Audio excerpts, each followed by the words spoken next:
Education academy में आप सभी का स्वागत है। आज हम हरिवंश राय बच्चन जी और रामधारी सिंह दिनकर का कवि परिचय और साहित्यिक परिचय का अध्ययन करेंगे, जो कि परीक्षा की दृष्टि से महत्वपूर्ण है। हरिवंश राय बच्चन, जन्म 1907 ईस्वी, मृत्युकाल 2003 ईस्वी, जन्म स्थान इलाहाबाद प्रयाग। हरिवंश राय बच्चन की प्रमुख रचनाएं देखिए। खयाम की मधुशाला 1935 ईस्वी अनुदित रचना है। अंग्रेजी के प्रसिद्ध कवि फिट्जजेराल्ड कृत अंग्रेजी अनुवाद के आधार पर अनुवाद किया है। दूसरी मधुशाला 1935 ईस्वी, मधुवाला 1936 ईस्वी, मधुकलश 1937 ईस्वी, निशा निमंत्रण 1938 ईस्वी, एकांत संगीत 1939 ईस्वी, प्रारंभिक रचनाएं 1943 ईस्वी, आकुल अंतर 1943 ईस्वी, सतरंगिणी 1945 ईस्वी, बंगाल का अकाल 1946 ईस्वी, हलाहल 1946 ईस्वी, सूत की माला 1948 ईस्वी, खादी के फूल 1948 ईस्वी, मिलन यामिनी 1950 ईस्वी, प्रणय पत्रिका 1955 ईस्वी, त्रिभंगिमा 1961 ईस्वी, चार खेमे 64 खूंटे 1962 ईस्वी, आरती और अंगारे, धार के इधर उधर, बुद्ध और नाचघर, जाल समेत, 100 अहम हंस 1981, दो चट्टानें। इसके बाद देखिए विशेष तथ्य में बच्चन जी की निम्न रचनाओं को छोड़कर अन्य सभी रचना में यौवन, सौंदर्य एवं मस्ती के स्वर की अभिव्यक्ति हुई है। बंगाल का अकाल, सूत की माला, खादी के फूल, त्रिभंगिमा, चार खेमे 64 खूंटे, ये मूलतः आत्मानुभूति के कवि माने जाते हैं। इनको क्षयी रोमांच का कवि भी कहा जाता है। हिंदी साहित्य में इनको प्रबंध शिरोमणि की उपाधि प्राप्त हुई है। इनको हालावाद का प्रवर्तक माना जाता है। सन 1932 ईस्वी में इन्होंने अपना प्रारंभिक साहित्यिक जीवन पायोनियर के संवाददाता के रूप में प्रारंभ किया था। आप 1966 ईस्वी में राज्यसभा सदस्य मनोनीत किए गए थे।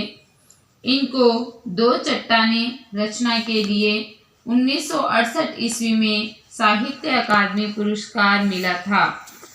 आज के हमारे दूसरे कवि हैं रामधारी सिंह दिनकर। जन्म 1908 ईस्वी, उनका 1907 था, इनका 1908 ईस्वी है। मृत्युकाल 1974 ईस्वी, जन्म स्थान ग्राम सिमरिया, जिला मुंगेर, बिहार। प्रमुख रचनाएं देखिए। रेणुका 1935 ईस्वी, हुंकार 1938 ईस्वी, रसवंती 1940 ईस्वी, द्वंद्व गीत 1940 ईस्वी, सामधेनी 1946 ईस्वी, धूप और धुआं 1951 ईस्वी, इतिहास के आंसू 1951 ईस्वी, नील कुसुम 1954 ईस्वी, कुरुक्षेत्र 1946 ईस्वी, रश्मि रथी 1952 ईस्वी, उर्वशी 1961 ईस्वी, खंडकाव्य। रश्मि रथी प्रबंध काव्य था, कुरुक्षेत्र महाकाव्य था।